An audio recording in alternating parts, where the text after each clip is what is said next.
Well, as you probably know, Finnair is one of the first airlines, if not the first, to commit to 100% NDC in 2025. We've already taken some steps to do that. For example, we've started surcharging. We've taken our lowest fare buckets off of EDIFACT, and we were looking to implement that, as I said, by 2025. And it's going to be a cornerstone of our selling strategy going forward.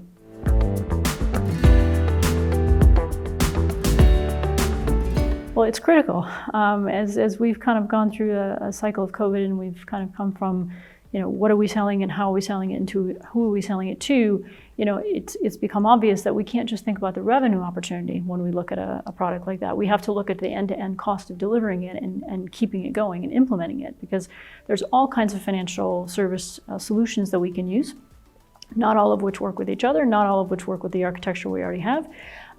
And it's very easy to take a revenue-centric look at a product and say, well, this is great for us. It's going to have a lot of benefit.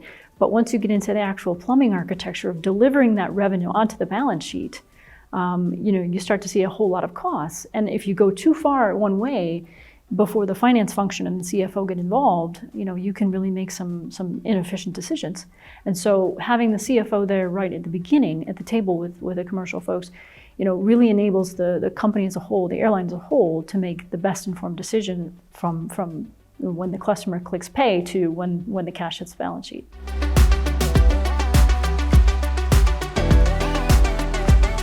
Well, I think one thing we have to remember is that when we talk about retail in an airline, it's not just retail, right? Because I don't know of any retail companies that are as asset heavy, as regulated, with such a long history of legacy IT architecture as the airline industry. So I think the biggest lesson learned for us has been that you can't just jump in and say, I'm going to be a retailer now. I'm going to sell my product the way a retailer sells this product.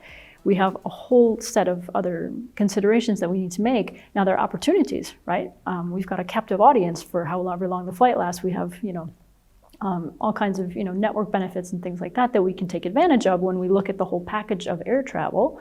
But at the same time, it requires a shift in thinking from, we're just going to sell you a ticket from A to B to, we're going to sell you, the whole experience of that ticket. From the chauffeur-driven car, from the meal on board, to the seat, to the luggage, to the lounge access, and the security, and all that stuff gets wrapped into a ticket.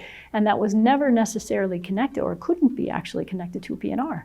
And so now we've had to break that way of thinking in order for us to really push through and be able to be a true retailer in that sense. But we have to keep in mind, we have a whole sort of back office architecture that most retailers don't have.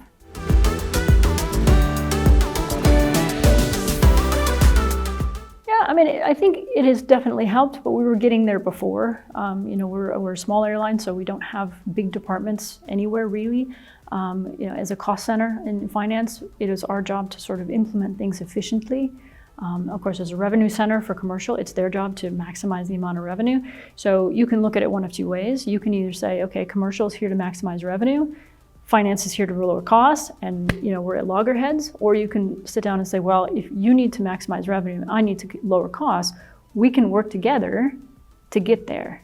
And I think I'm very proud to say that the whole conversation around offers and orders has really moved that cooperation to the next level. It's really allowed us to sit at the same table and speak the same language when we talk about how to process things.